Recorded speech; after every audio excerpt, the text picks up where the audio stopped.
Sir Nitin Naveen కీలుబొమ్మేనా, power వాళ్ళిద్దరిదేనా?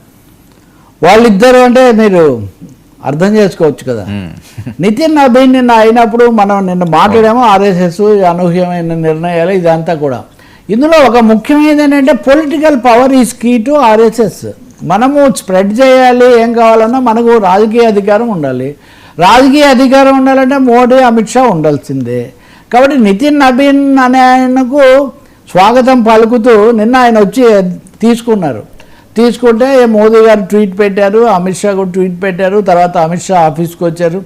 తర్వాత ముగ్గురు కలిసి కూర్చొని మాట్లాడి కొన్ని ఏదో ఇవి ఇచ్చారు, సూచనలు అని చెప్తున్నారు. కానీ నడ్డా పార్టీ అధ్యక్షుడు రిమెంబర్, పార్టీ అధ్యక్షుడు రాబోతున్న వర్కింగ్ ప్రెసిడెంట్కు దిశానిర్దేశం చేస్తూ ప్రధానమంత్రి మోదీ గారి మార్గదర్శకత్వంలో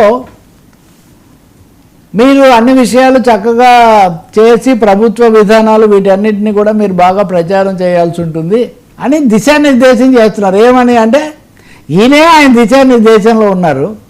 రేపు రాబోతున్న మీరు కూడా ఆ దిశానిర్దేశం తీసుకొని కార్యకర్తలను పటిష్టం చేయాల్సి ఉంటుందని ఢిల్లీ వర్గాలు చెప్పేది ఏమంటే ఈ హంగామాంతా అనవసరం, నితిన్ నవీన్ అనే ఆయన గొడవ లేకుండా ఉండడం కోసం ఆయన ఎంపిక చేశారు.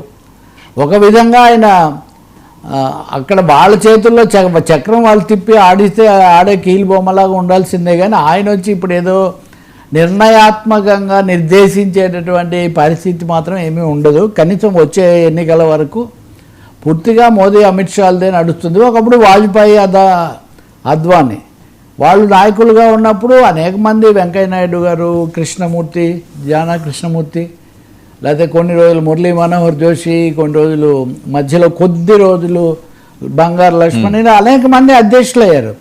ఈ నితిన్ గడ్కరీ కూడా ఉన్నారు. ఈ అధ్యక్షులు ఎవ్వరు కీలకమైన నేతలుగా, నిర్దేశకులుగా ఉన్నదేం లేదు. నితిన్ నవీన్ కూడా ఆయన పరిస్థితి కూడా అంతే ఉంటుంది. దానికి ఆయన ప్రిపేర్ అయ్యే వచ్చారు. ఆ విధంగా ఆర్ఎస్ఎస్ విధేయుడు కాబట్టి దానికి లోబడి ఉంటాడని నమ్మకం కలగబట్టి ఆయన ఎంపిక చేశారు. ఇది ఎప్పటి నుంచో జరుగుతూ వచ్చింది అని వాళ్ళు చెప్తున్నారు. ఆయన కూడా దాదాపు అదే దిశలో ఆయన మాట్లాడుతూ ఉన్నారు.